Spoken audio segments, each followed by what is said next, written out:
뉴스들이 막 나오면 남한 친구들이 막 서울 대학생들이 데모하는 거 잠깐씩 이렇게 나오는 거 보고 저게 우리 할아버지가 사는 곳의 사람들이라고? 이런 게 더 이렇게 확 끌려 들어갔던 거죠. 네. 그래서 그런 거에 더 마음이 커지고 그리고 엄마한테 몰래 이제 엄마를 꼬시기 시작한 거죠. 여러분 안녕하세요. 오늘은 제가 하고 싶은 얘기가 많아서 카메라를 켜고 이야기를 이제 들려드리려고 합니다. 저는 2006년도에 북한에서 탈북을 했고 압록강을 건너서 중국을 경유해서 중국의 단동에서 우리 인천 부두로 이렇게 들어오게 된 케이스입니다. 지금 잘 정착하고 있고요. 여러분들이 아실지는 모르겠습니다. 제가 함흥이라는 지역에서 함흥 대국장에서 전문 노래 부르는 전문 성악 배우로 이제 활동을 하다가 우리나라에 오게 됐습니다. 어렸을 때부터 음악을 전공을 했고요. 저희 어머니가 우리나라로 말하면 약간 그 치맛바람 이런 게 굉장히 강하신 분이라 제가 무남 동료 외딸이었어요. 그래서 아버지 어머니가 저에게 온 그 정성을 다 들여서 어려서부터 그 함흥 지역에서 정말 좋은 선생님들을 선택을 해서 5살부터 음악을 시작했고 그리고 7살, 9살 이때부터는 또 그 우리 함흥이라고 하면 우리나라로 말하면 뮤지컬이고 북한에서는 가극 한자이단원의 운명에서 어린이 역으로 시작을 했고 예.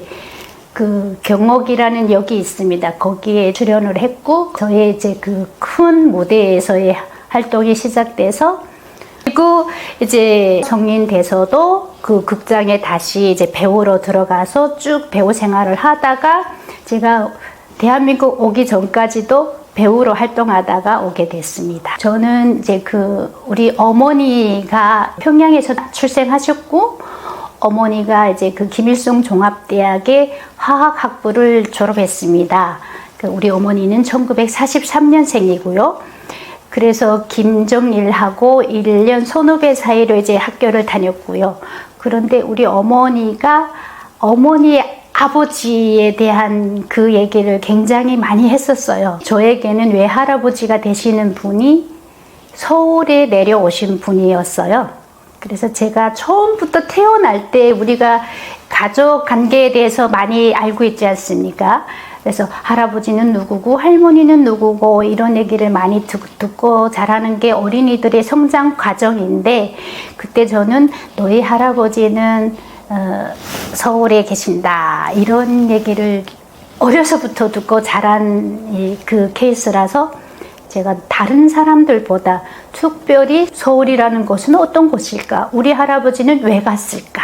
예, 이런 걸로 남한을 많이 알게 되었습니다. 할머니께서 우리 어머니에게는 아버지가 되잖아요. 우리 엄마는 너희 아버지는 원래 서울 사람이야 이렇게 얘기를 해주신 거예요. 나중에 제가 이제 우리 한국에 와서 그 할아버지의 뿌리를 찾으려고 노력해서 결국은 찾았는데 알고 보니 서울 사람이 아니고 북한 출신이었는데 서울에 내려왔어요.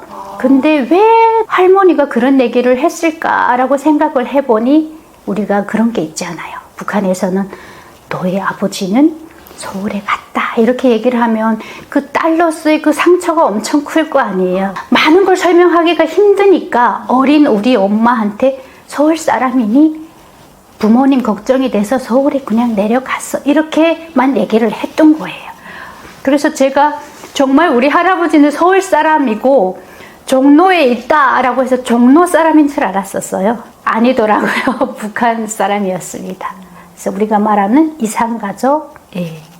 어렸을 때 제 할아버지가 서울 사람이라고 알고 있었기 때문에 서울이라는 곳이 굉장히 흥미로웠거든요. 아버지도 이제 그 북한에서 좀 큰 기업에서 이제 기사장까지 하셨기 때문에 그 아버지의 그 영향력으로 인해서 그거에 대한 이제 그 막 표현을 하는 데는 굉장히 제한적이었었습니다. 할아버지에 대한 그 표현을 하는 데는. 그런데 이제 아버지가 돌아가신 이후 제가 20대 초반에 그 궁금증이 더 확 올라온 거예요. 왜? 우리 어머니가 간절히 그 아버지에 대한 그리움을 더 많이 얘기를 하기 때문에, 그래서 제가 TV를 이렇게 볼 때마다 10대, 17살, 막 19살, 20, 막 이렇게 들어갈 때 TV에 보면은 그 남한의 뉴스들이 막 나오면 남한 친구들이 막 서울 대학생들이 데모하는 거 잠깐씩 이렇게 나오는 거 보고, 저게 우리 할아버지가 사는 곳의 사람들이라고? 이런 게 더 이렇게 확 끌려 들어갔던 거죠. 예. 그래서 그런 거에 더 막 마음이 커지고, 그리고 엄마한테 몰래 이제 엄마를 꼬시기 시작한 거죠. 왜? 우리 엄마는 북한에 있을 때 아버지의 첫 자녀로서 7살에 아버지하고 헤어졌다고 하네요. 그래서 그 7살 때부터 그 아버지를 굉장히 그리워했고, 아버지가 그 남한에 내려간 다음에 너무 보고 싶어서 그 7살에 그 아버지하고 헤어진 그게 충격이 굉장히 컸다고 하네요. 할아버지가 그때 북한에서 한의사를 했고 굉장히 이제 외가 쪽은 잘 살았던 것 같아요. 그래서 항상 아버지 그리움이 있으면 외할아버지한테서 그 아버지의 정을 느꼈다고 하더라고요. 그 시점이 53년도에 완전히 오신 거고, 그 전에 50년대, 우리 1950년도에 전쟁이 일어났지 않아요? 근데 그 전에 우리 할아버지는 그 북한의 오산고등학교라고 있습니다. 그래서 거기 졸업하셨고, 북한의 오산고등학교라면 최고의 엘리트 학교였어요. 예. 그때 학교 때부터 제일 좋아하는 게 마라톤과 축구였다고 하네요. 그래서 북한에서도 마라톤 대회에 나가서 2등도 했고, 그리고 북한에서도 스포츠, 축구 선수로 활동을 했고, 그러면서 우리 남한과 북한이 서로 그때 왕래를 하면서 경평축구단이라는 걸 만들었다고 합니다. 그때 우리 할아버지가 경평축구단 북한 대표로서 한국에 와서 축구도 많이 했고 하면서 이 한국에 한번 내려오고 남한 팀들이 북한에 가고 이런 왕래를 하면서 남한을 더 많이 다닌 것 같고요. 할아버지의 어머니 되시는 분께서 이미 남한에 계셨던 거예요. 왔다 갔다 하면서 본인이 어머니가 여기 내려와 있으니 어머니에 대한 생각으로 한 번 내려온다라고 했는데 여기서 그냥 멈추신 거예요. 그래서 이제 제가 남한에 오게 된 기본 동기는 우리 어머니의 그 뿌리, 할아버지에 대한 그 뿌리를 꼭 찾아드리고 싶고, 거기에 플러스 저도 굉장히 그 서울이라는 곳이 굉장히 궁금했었고, 그 할아버지를 꼭 찾아야 된다라는 이런 게 굉장히 컸었거든요. 남한에 내려와서 우리가 이제 조사를 하지 않아요. 근데 그때 저는 이제 어머니를 모시고 왔어요. 어머님이 조사 과정에서도 할아버지를 찾아달라고 의뢰를 했었고, 우리가 또 바깥에 나오면 이제 경찰관들한테도 의뢰를 했었는데, 서울 출신자로 저희가 알고 왔잖아요. 그러니까 계속 찾아주려고 하시는 분들이 주민번호를 알려달래요. 우리가 주민번호를 어떻게 알고 있겠습니까? 우리 어머니가 아버지가 몇 년생이라는 것까지만 알지 생일을 모르시더라고요. 예. 그래서 찾는 게 거기서 멈췄어요. 그리고 중간에 또 제 개인적인 생각이지만 남한 분들한테 이렇게 여러 분들한테 저희 할아버지 찾고 싶어요 이렇게 물어보면 그거 왜 찾으려고 해? 이렇게 얘기를 하시는 분들이 많더라고요. 그 실향민 이 세 분들도 만나서 이렇게 찾으려고 합니다 하는데 안 찾는 게 훨씬 편하지 않겠니? 라고 하시는 분들도 있었어요. 좋게 생각하면 그 나의 입장이고, 우리 남한 분들의 입장으로 생각하면 이미 할아버지가 다른 분을 결혼했을 수도 있지 않겠는가, 다른 가족이지 않는가, 그런 부분도 있으니 굉장히 애매해지는 관계가 돼버린다. 그러니 상처받을까봐 안 찾는 게 편하겠다라고 해서 제가 찾는 과정을 당분간 멈췄었어요. 그런데 우리 어머니는 간절히 매일과 같이 아버지 찾으러 왔는데, 그때는 어머니를 달랬어요. 엄마 찾아서 뭐 하겠어. 이미 할아버지는 연령대가 있으셔서 돌아갔을 거야. 그냥 우리가 그 할아버지라는 뿌리를 갖고 여기까지 온 걸로 그냥 우린 여기서 접자라는 얘기를 계속 이제 설명을 드리다가, 저희 어머니가 이제 돌아가신 지 4년 됩니다. 돌아가시기 전까지도 할아버지 계속 아버지 찾아달라고 저한테 너무 간절히 얘기를 했었어요. 근데 제가 그 소원을 못 들어준 거에, 돌아가시고 나니 내가 왜 이걸 못 해드렸을까? 그것 때문에 여기까지 왔는데 내가 왜 포기했지? 그래서 꼭 찾아야 되겠다고 해서 제가 찾았습니다. 네, 찾았어요. 할아버지 이름이 김월룡이었는데 저희는 룡, 북한 발음을 룡으로 찾으니 자꾸 이렇게 오차가 생겼었어요.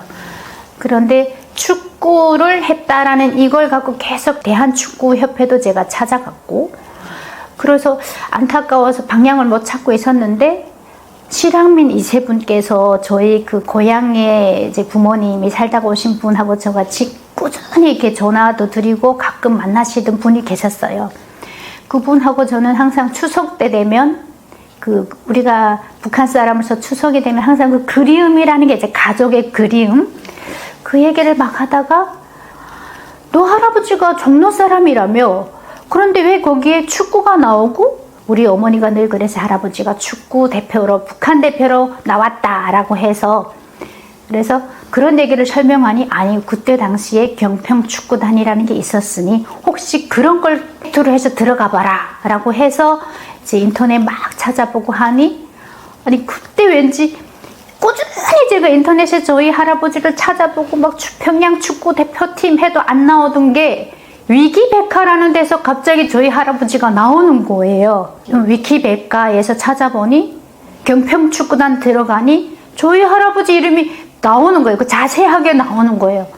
그 위키백과의 자료가 올라오기 전까지는 아무런 그게 없었습니다. 저희 할아버지를 그렇게 알게 돼서 그 가족을 우연치 않게 또 찾게 되었습니다. 저희 할아버지가 여기 내려와서 가족을 만드신 거죠. 혼자 그때 40대 후반?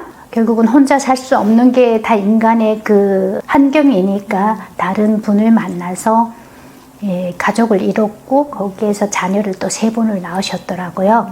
예, 그래서 제일 막내 되시는 삼촌분께서 저하고 연락이 됐었어요. 근데 그것도 어떻게 연락이 됐냐면 저희가 이제 내려오면서 바로 중국에 우리가 이제 한국으로 들어오기 전에 중국에서 할아버지를 찾아보려고 중국에서 남한 사람들을 만나면 막 이런 걸 문의를 했었어요. 그래서 중국에서 처음 본 남한 분한테 우리의 사정을 얘기를 하고 이상가족 그 인터넷 창에다가 올렸었어요. 그분한테 의뢰를 시켜서. 그게 아직도 남아 있었던 거예요. 그 찾는다는 그 내용이. 그래서 그걸 우리 삼촌이 위키백과에 올려놓고 그 이후에 우리 삼촌도 저하고 서로 같이 찾는 이 시점들이 맞아 떨어져서 그 글을 보고 서로 닿았던 거예요. 그래서 찾게 되었습니다. 우리 어머니가 모르고 가셨다는 게 참 그게 제가 좀 제일 죄송하고 불효를 해드렸다라는 이런 게 저희 그 자녀로서의 그 안타까움은 갖고 있습니다. 그 북한의 이상가족이라는 이런 그 아픔을 갖고 살았던 그 모든 삶의 그 성장 과정, 그리고 우리나라에 오게 되는 그 과정, 여기서 살아가면서의 느낀 거, 이런 거를 많이 여러분들하고 이제 소통을 하고 싶고, 저는 지금 북한 출신으로 남한에 살고 있지만도 아직도 중심을 못 잡을 때도 많기 때문에 그런 것도 우리 남한의 구독자님들에게도 많이 물어보고 내가 때로는 이런 생각도 해봅니다. 너가 북한 사람이니 남한 사람이니? 저에게 질문을 굉장히 많이 던져요. 그래서 이런 거를 많이 소통하고 싶어서 이런 유튜브를 시작하게 됐고, 또 앞으로는 어렸을 때부터 노래를 시작해서 쭉 노래로 살아왔던 사람으로서 남한에서 정말 남한 북한 문화와 남한 문화의 거리를 좁혀줄 수 있는 북한 출신으로서의 남한 노래를 잘할 수 있다라는 이런 걸 조금 더 당당하게 또 즐겁게 앞으로는 저희 채널이 이런 방향으로 갈 것 같습니다. 잘 부탁드릴게요. 많은 응원 주세요. 감사합니다.